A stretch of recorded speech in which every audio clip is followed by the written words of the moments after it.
If you read and listen to our Everyday Grammar program each week, you know it has detailed explanations of grammar, sentence structure, and language usage.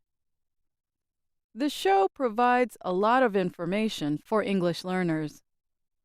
Some of you may worry about how you are going to use it all, but you need not worry too much.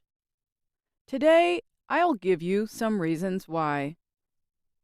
I will share 9 facts about English that show how strange and wonderful the language can be and may ease some of your doubts. Let me start with this. English is not the official language of the United States. The country, in fact, does not have an official language.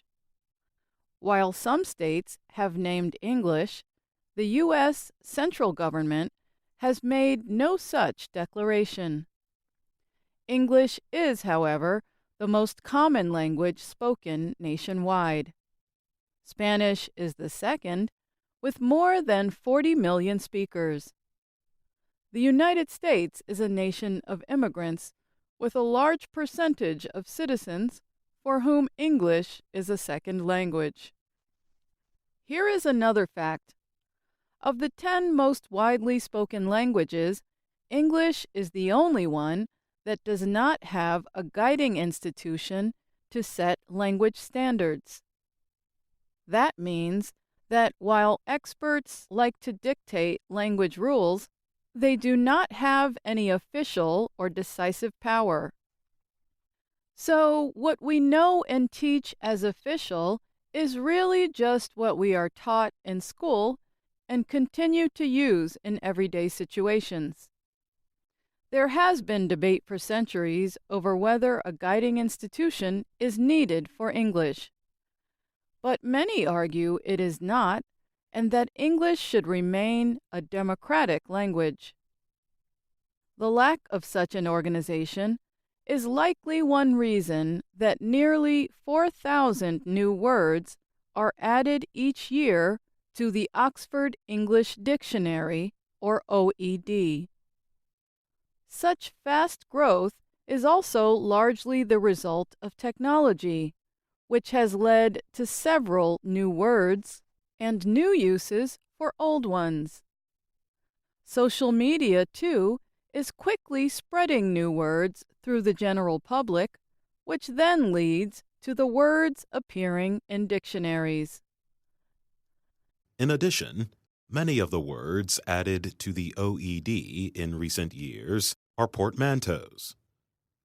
A portmanteau is a word made from shortening and combining two other words.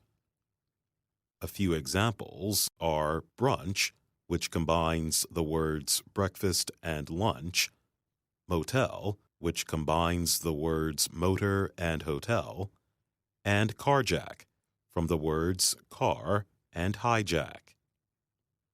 Speaking of dictionaries, the word set has the most definitions of any English word, with well over 400 in the OED. The word run is a close second, with nearly 400 in the same dictionary. But the growth of machines and technology is causing run to grow much faster than set. One can run a computer program, for example. Buses also run on roads, and trains run on railroad tracks. This next one may shock you. The shortest possible grammatically correct complete sentence in the English language is a word made of just 2 letters. Go. It is a command, which is a sentence that asks or tells people to do something. In a command, the subject, you, is not spoken or written. Instead, it is simply understood. Our next fact is also a fun little way to test your listening skills. Listen to the following sentence and think about what is unusual or special about it. He believed Caesar could see people seizing the seas. The sentence has 7 words with the vowel sound E. There are 7 ways in English to spell the E sound. Yes, 7. You will hear more about the oddities of English spelling in a minute. But first, I offer you the opposite idea, one spelling that makes many sounds. The letter combination OUGH can be said several ways. Listen to some examples.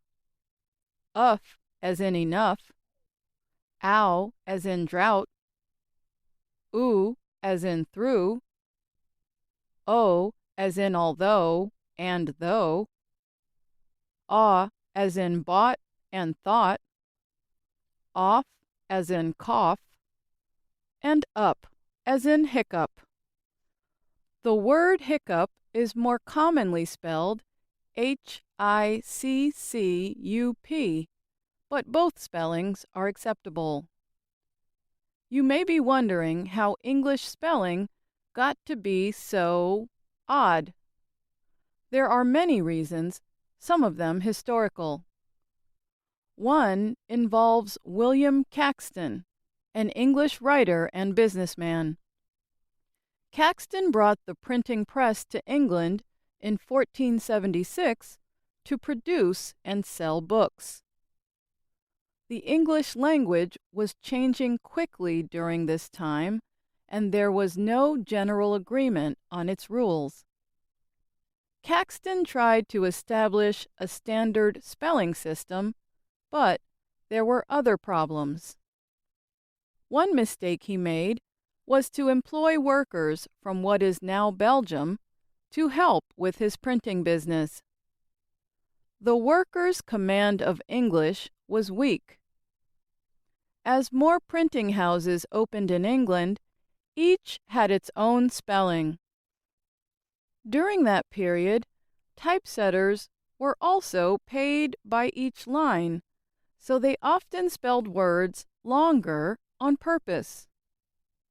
As you can imagine, keeping a standard system was impossible.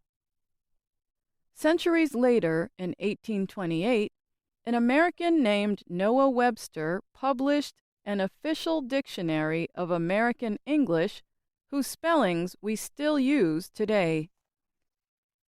So now that you've learned some surprising and even funny things about English, you may find the language less frightening.